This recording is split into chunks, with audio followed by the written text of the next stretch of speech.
Hello Ethan! Welcome back to my channel. Tumataas na at lamang na ang SB19 sa kalaban sa semifinals na labanan sa Fan Army. Ang kalaban nila ay si Sabrina Carpenter at heto nga ang boto. Tumataas na talaga at lamang na. Ang laki na ng lamang ng SB19 sa kanilang kalaban na si Sabrina. Kaya naman tuloy-tuloy lang tayo sa pagboto 18 dahil malapit na ang finals.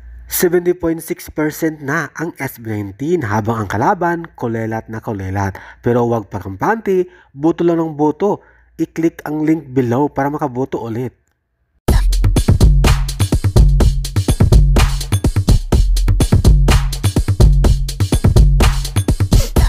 Thank you for watching, guys. See you in the next video and update. Please like and subscribe to my channel. Keep watching. God bless everyone, and always remember, be yourself and be a good one.